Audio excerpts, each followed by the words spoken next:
Hello dear student, today I will discuss with you some numerical problem related to the numerical integration in which I study trapezoidal rule, Simpson 1/3 rule, Simpson 3/8 rule as well as Weddell rule. Okay, first we consider an example integral 0 to 1 upon 1 plus x into dx. Okay, evaluate that integral by using two method. Okay, how can we evaluate by using these two methods? Let us check. First we compare the given integral with standard form. Standard form means first we compare the given integral with x naught to x naught plus nh f of x into dx. If we divide the interval here, interval is equal to 0 to 1.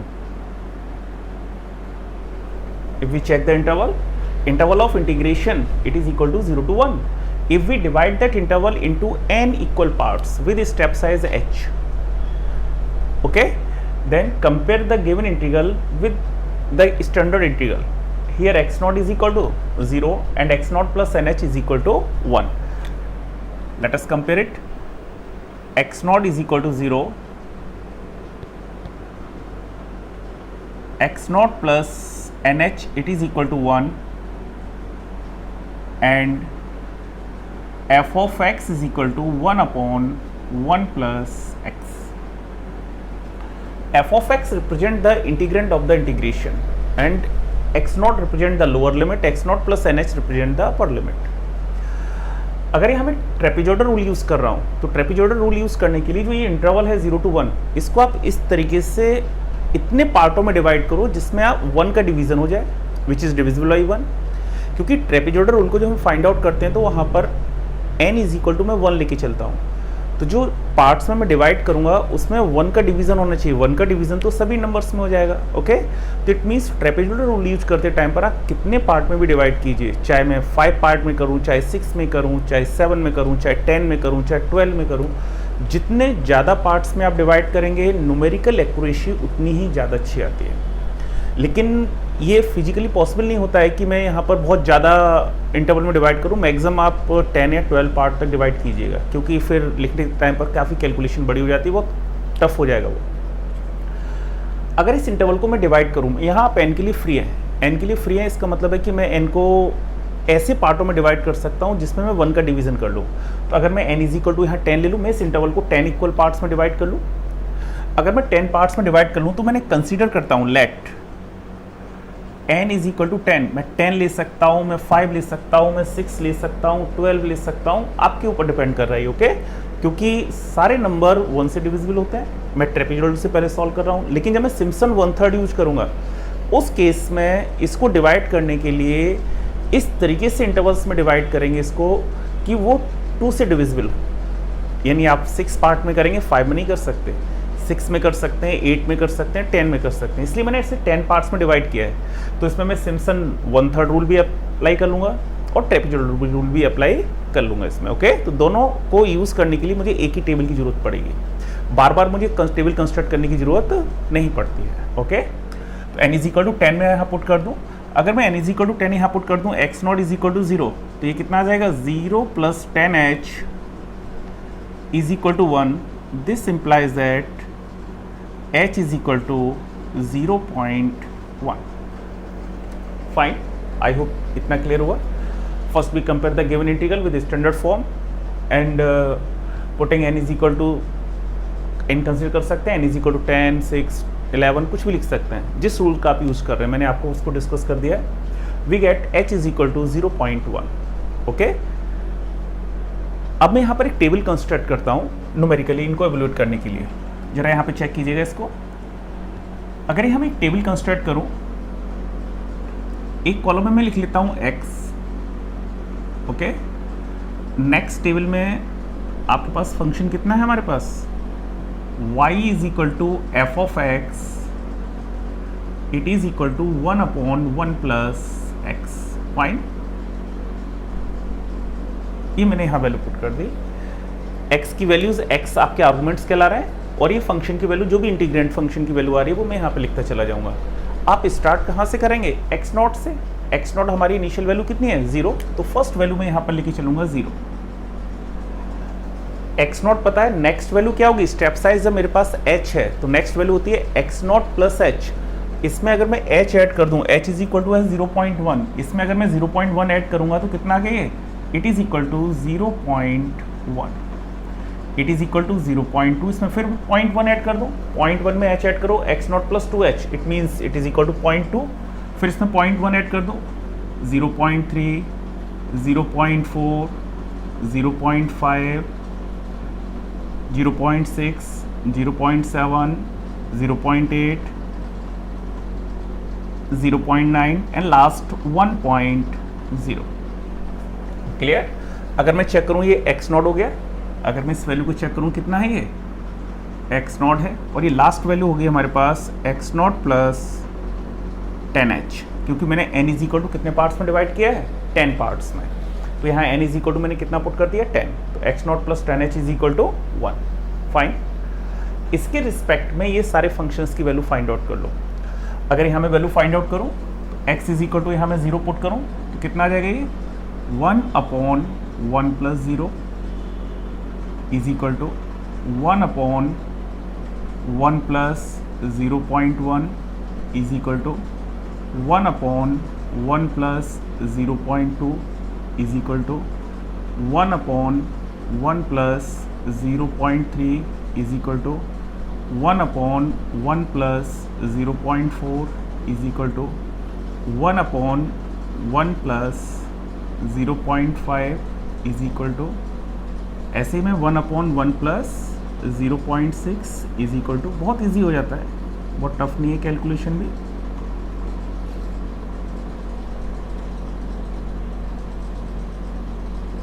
Okay,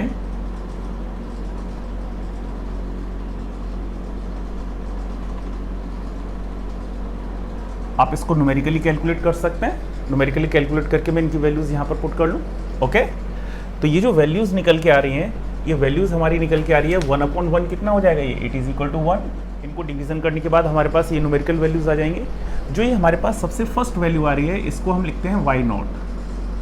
x not के respect में जो value आएगी y not, ये जो value आ रही है वो आपकी y1 हो गई, ये y2, ये value y3, y4, y5, y6, y7, y8, y9, y10। आई होप ये चीज़ क्लियर हो गई होगी। अब मैं जिस फॉर्मूले का यूज़ कर रहा हूँ, अगर आपको ट्रेपेजॉइडल रूल यूज़ करना है तो ट्रेपेजॉइडल फॉर्मूला यूज़ कर लूँ, और मैं कहाँ तक लिखूँगा y10 तक, क्योंकि हमारे पास आर्गुमेंट्स कहाँ से स्टार्ट हुए, एक्स नॉट से स्टार्ट होकर एक्स नॉट प्लस 10h तक जा रहे हैं, तो मैं y नॉट से y10 तक मूव कर गया, यानी जो भी आप फॉर्मूला लिख रहे हैं वो मैं यहाँ तक लिख लूँगा। ओके, तो मैं ट्रेपेजॉइडल रूल से, जैसे पहला रूल मैंने डिज़ाइन किया हुआ है, मैं ट्रेपेजॉइडल रूल से सॉल्व कर रहा हूँ, तो मैं ट्रेपेजॉइडल रूल यूज़ कर लूँ। तो ट्रेपेजॉइडल रूल मैंने आपको बताया, फर्स्ट ट्रेपेजॉइडल रूल पहले मैं करके दिखाता हूँ ट्रेपेजॉइडल से।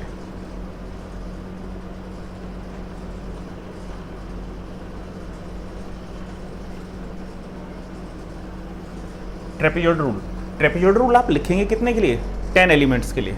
अब जरा ध्यान देना यहाँ पर, इंटीग्रल x नॉट से x नॉट plus 10h 1/1 plus x into dx it is equal to. Okay, अब यहाँ पे मैं अगर ट्रेपेजॉइडल रूल यूज करूँ, ट्रेपेजॉइडल रूल में h/2 बाहर आ जाता है, after then y not first plus last term होता है। जरा ध्यान से देखना, यहाँ मैं ट्रेपेजॉइडल रूल लिख रहा हूँ 10 एलिमेंट्स के लिए, क्या होता है first plus last term, initial term तो y नॉट हो गया, लास्ट टर्म होता है, लास्ट टर्म इसमें कितना है y10, तो y not plus y10 plus बाकी के सारे टर्म 2 टाइम्स आते हैं, 2 टाइम्स में y नॉट और y10 हो गया, इसके बाद सारे टर्म 2 टाइम्स आएंगे, तो it means y1 plus y2 plus y3 y4 y5 y6 y7 y8 plus y9 bracket close. Okay, write down the value of h, y0, y1, y2 ... y10 in that expression. We get numerical value of that integral by using the trapezoidal rule. Okay, I hope ये चीज़ clear हुई होगी। ये मैं values उठा के यहाँ put कर दूँ।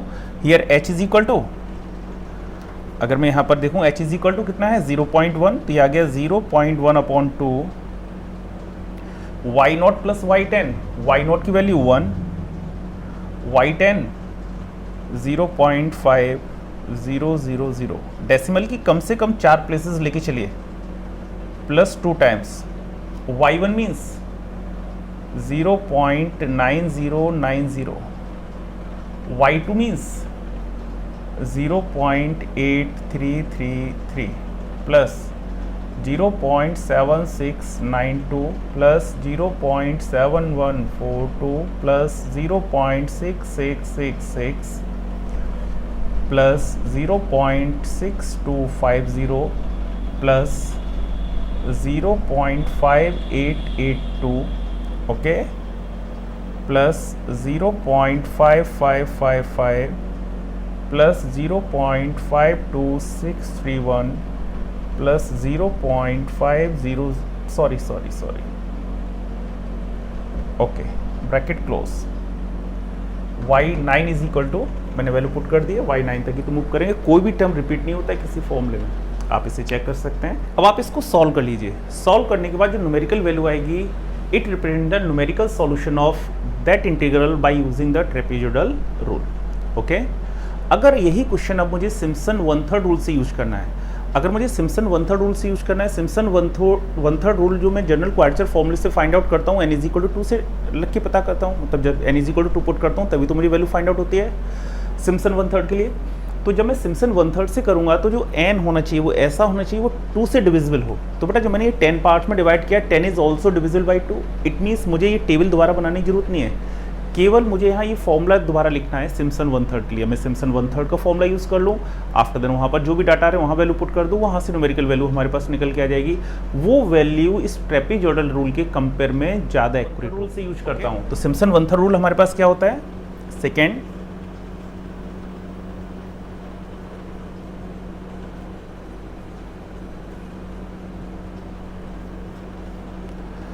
Integral x0 to x0 plus nh 1/1 plus x into dx is equal to h/3 bracket first plus last term.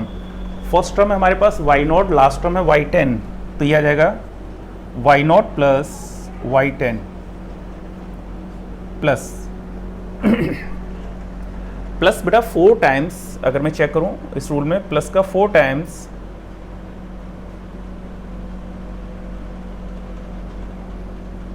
सारे ऑड टर्म्स आएंगे, it means y1 plus y3 y5 y7 y9। But y0 और y10 के बीच में जो भी odd terms होते हैं यही तो होंगे, इनके अलावा तो कोई ऑड टर्म नहीं है, तो मैंने यहाँ पर ये लिख दिया, प्लस 2 टाइम्स सारे इवन टर्म, ओके, प्लस इसके आगे आ जाएगा 2 टाइम्स सारे even terms between y0 to y10।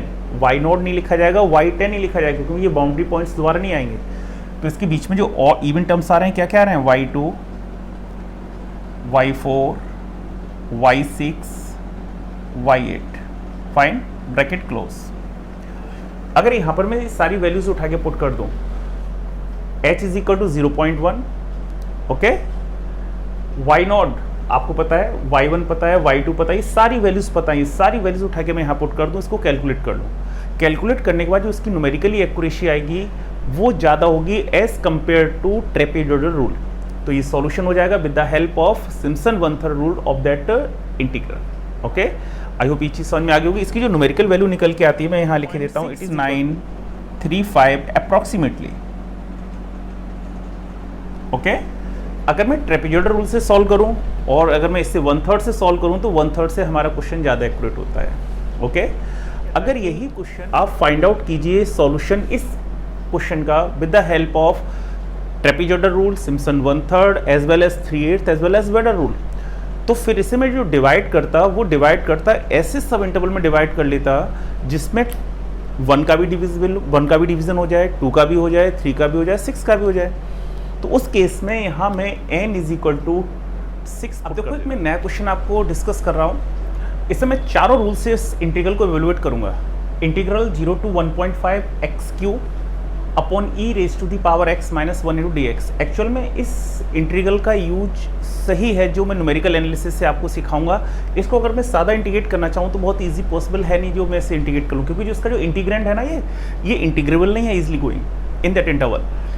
तो इसको एवोल्यूएट करने के लिए आपको न्यूमेरिकल मेथड यूज करना ही पड़ेगा।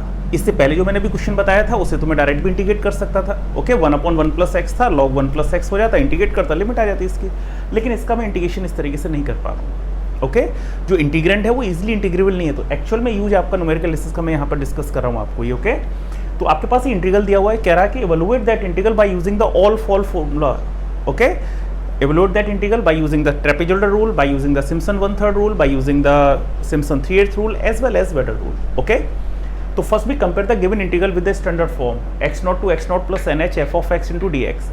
Here x0 is equal to 0, x0 plus nh is equal to 1.5, and f of x, it represent integrand, it is equal to x cube upon e raised to the power x minus 1. I hope it is clear. Let n is equal to 6। जब मुझे इन चारों method से question करना है तो मैंने आपको बताया था कि इस तरीके से n की वैल्यू को आपको कंसीडर करना होगा कि जो 1 से भी डिविजिबल हो, 2 से भी डिविजिबल हो, 3 से भी डिविजिबल हो और 6 से भी डिविजिबल हो। तो इसमें सबसे छोटा नंबर क्या आता है? 6। मैं 12 में भी कर सकता हूँ, 12 में कैलकुलेशन थोड़ी हमारे पास बड़ी हो जाएगी, 6 में थोड़ा सा छोटा हो जाएगा आपस में। ओके, लेकिन अगर 12 पार्ट में करें और 6 पार्ट में करें तो जो 12 से एक्यूरेसी आएगी वो ज़्यादा अच्छी होगी एज कम्पेयर टू 6। तो आप कर सकते हैं, 12 को लेके कर सकते हैं, क्वेश्चन आप करके चेक कीजिएगा। मैंने यहाँ n is equal to 6 put किया है, n is equal to 6 put कर दिया है, n is equal to 6 put कर दूँ, x0 इज इक्वल टू 0 आ रहा है, तो it means h is equal to 0.25। Okay, अब मैं टेबल बना लेता हूँ। एक कॉलम में x लिख लिया, एक में ये फंक्शन लिख दिया जो भी आपका इंटीग्रेंड था। ओके, x की वैल्यू कहाँ से स्टार्ट हो रही है? 0 से। 0 आप इसमें स्टेप साइज ऐड करते जाइए, आपको नेक्स्ट आर्गुमेंट मिलता जाएगा। 0 में मैंने 0.25 ऐड कर दिया है, 0.25, इसमें 0.25 ऐड कर दो, ये फिर ये फिर ये फिर ये फिर ये, लास्ट आप फाइनल वैल्यू पहुंच जाओगे 1.5 पर। इन पॉइंट्स पर ये जो x की वैल्यूज आ रही हैं, इन सारे पॉइंट्स पर इस f ऑफ x की वैल्यू फाइंड आउट करो। यहाँ x की जगह पर 0 पुट करो तो 0 upon E raise power 0। Okay, ये तो 1 हो जाएगा। जब मैं x की जगह पर 0 पुट करूंगा तो ये ओवरऑल वैल्यू हमारे पास कितनी होगी? 0। ओके, अब मैं x is equal to, actual में ये राइट हैंड लिमिट को अप्रोच करता है, एग्जैक्ट ये नहीं रहता है, राइट हैंड लिमिट को अप्रोच करता है, तो वैल्यू हमारे पास 0 आ जाती है। यहाँ पर ये 0 आ गया। अब मैं यहाँ पर 0.25 इसमें पुट कर दूँ, x इज इक्वल टू 0.25। जब मैं इसमें 0.25 पुट करूँगा तो इसे कैलकुलेट करने के बाद ये वैल्यू आ जाएगी, फिर 0.5 पुट कर देना, फिर ये वैल्यू आ जाएगी। इस तरीके से मैंने सारी वैल्यूज फाइंड आउट कर ली हैं। ओके, इनको मैंने नाम दे दिया, first value y0, after then y1, y2, y3, y4, y5 and y6। Clear? अब मैं एक एक करके मेथड बता रहा हूँ, जरा आप यहाँ पे देखिएगा। सबसे पहले मैंने ट्रेपेजोइडल रूल से डिज़ाइन किया इसको। ट्रेपेजोइडल रूल ये कितने इंटरवल्स के लिए मैं डिज़ाइन कर रहा हूँ? 6 के लिए। n इज इक्वल टू 6 है, तो मैंने यहाँ पर x0 से x0 plus 6h into f of x into D x आ गया। ट्रेपेजोइडल रूल में बाहर क्या आता है? h/2 first term plus last term, यानी y0 plus y6 plus 2 times सारे टर्म्स y0 और y6 के बीच में जितने भी टर्म्स हैं। कौन कौन से टर्म आएंगे y0 और y6 के बीच में? y1, y2, y3, y4 and y5। मैंने वैल्यू पुट कर दी। इन सभी टर्म्स की वैल्यू उठा के आप इस टेबल से लिख सकते हैं। जो आपके पास ये टेबल दी हुई ना, यहाँ से मैं सारी वैल्यूज उठाऊँ और यहाँ पुट कर दूँ इन सभी में। सॉल्व करने के बाद इसकी जो न्यूमेरिकल वैल्यू आती है वो ये आ गई। ये अगर मैं इंटीग्रल का मेथड यूज करूँ, जो इंटीग्रल कैलकुलेशन आपने पढ़ रखी है उसका यूज करूँ, तो वो डायरेक्ट ईजिली इंटीग्रेबल नहीं है ये। लेकिन अगर मैं न्यूमेरिकल एनालिसिस का यूज कर लेता हूँ तो बहुत आसानी से मैंने इसके इंटीग्रल की वैल्यू इवैल्यूएट कर ली। इसी तरीके के इंटीग्रल जब ये प्रॉब्लम क्रिएट करने लगे सादा इंटीग्रेशन से, तो इनको एवैल्यूएट करने के लिए ही हमने न्यूमेरिकल एनालिसिस में इन न्यूमेरिकल मेथड को डिस्कस करना पड़ा। ओके, इससे वैल्यू हमारे पास ये आ गई, नियर अबाउट अप्रॉक्सीमेटली वैल्यू आ जाएगी। अगर मैं इसको सिम्पसन 1/3 से करूँ तो सिम्पसन 1/3 फॉर्मूला हमारे पास ये हो गया, x0 से x0 plus 6h F of x D x h/3 first plus last term, तो y0 प्लस y6 हो गया, प्लस 4 टाइम्स सारे ऑड टर्म्स 0 और 6 के बीच में जितने ऑड टर्म है, 0 और 6 के बीच में जो भी ऑड टर्म है 1, 3, 5, तो y1, y3, y5 plus 2 times सारे इवन टर्म्स। बेटा 0 और 6 को छोड़ के बाकी के जितने भी इवन टर्म्स आ रहे हैं, y2 आ रहा है, y4 आ रहा है, 2 आ रहे हैं, तो मैंने लिख दिया 2 times of y2 plus y4। इस फॉर्मूले को आप जितने पार्ट्स में डिवाइड करना चाहें कर सकते हैं। ओके, आफ्टर देन यहाँ वैल्यू पुट कर दी, इन सभी टर्म्स में वैल्यू पुट कर देना, h की वैल्यू और ये सारे न्यूमेरिकल वैल्यूज आ रही हैं, इन सभी की वैल्यू यहाँ उठा के पुट कर देना इसमें। इसको कैलकुलेट करेंगे, वैल्यू आ जाएगी 0.6154 अप्रॉक्सीमेटली। ये रिजल्ट इसके कंपेयर में ज़्यादा एक्यूरेट होता है सिम्पसन 1/3 से। ओके, आफ्टर देन मैं अगर 3/8 रूल यूज कर रहा हूँ, 3/8 रूल आपका ये लिखा है, 3h/8 बाहर आता है, फर्स्ट प्लस लास्ट टर्म, जरा ध्यान से देखना 3h किस तरीके से लिखते हैं, first term plus last term, तो फर्स्ट है y0, लास्ट है y6 प्लस 2 टाइम्स सारे टर्म्स जो 3 के मल्टीपल में वो लिखे जाते हैं 2 टाइम्स, बट अब y0 और y6 को छोड़ दो, इसके बीच में 3 का मल्टीपल केवल 3 तो है, तो केवल एक ही टर्म आएगा y3, तो जो भी 3 के मल्टीपल आते हैं वो 2 टाइम्स में आते हैं, तो 2 टाइम्स y3 हो गया, प्लस 3 टाइम्स में बाकी के रिमेनिंग सारे टर्म, प्लस 3 टाइम्स, अब इसमें क्या क्या छोड़ दूं, y0, y6 और y3 छोड़ दो, y0, y6 और y3, बाकी के y1, y2, y4 and y5 यहाँ वैल्यू पुट कर दी, इन सभी की वैल्यू उठा के आप यहाँ से पुट कर देंगे।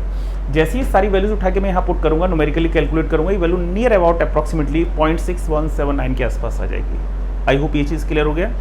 अगर इसी क्वेश्चन को मैं वेडल रूल से करता हूँ, वेडल रूल को यूज करूँ, तो मैंने पहली स्टेप साइज x0 से x0 प्लस 6h के लिए वेडल रूल लिखा हुआ है, x0 से x0 plus 6h F of x into dx, आप चेक कर सकते हैं, जो मैंने आर्टिकल आपको डिस्कस किया लास्ट प्रीवियस लेक्चर में, आप देख सकते हो उस वीडियो में। ओके 3h/10 प्लस ही मैंने फॉर्मूला लिख दिया, यहाँ पर इन सारे टर्म्स की वैल्यू पुट कर दो, h की value y0, y1, y2, y5, y6, ये सारी वैल्यूज पुट करो, इसे कैलकुलेट करेंगे, वैल्यू निकल के आएगी 0.6154। आप चेक करना, जो हमारा सिम्पसन 1/3 से न्यूमेरिकल वैल्यू निकलती है और वेडल से निकलती है, ये ज़्यादा एक्यूरेट होती है as compare to trapezoidal rule और 3/8 रूल। तो आप चेक करो, यहाँ देखो 1/3 से जो निकल के आ रही है 0.6154 आ रही है, यहाँ से भी यही लगभग वैल्यू निकल के आ रही है। ओके, तो एक क्वेश्चन को मैंने यहाँ पर चारों मेथड से करके डिस्कस किया है।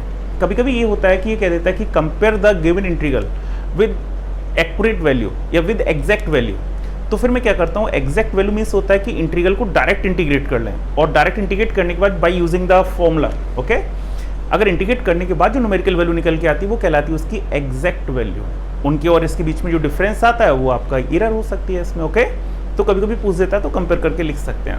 आई होप ये चीज़ समझ में आई है आपको। ओके, बहुत ध्यान से देखिएगा इसको और चेक कीजिएगा।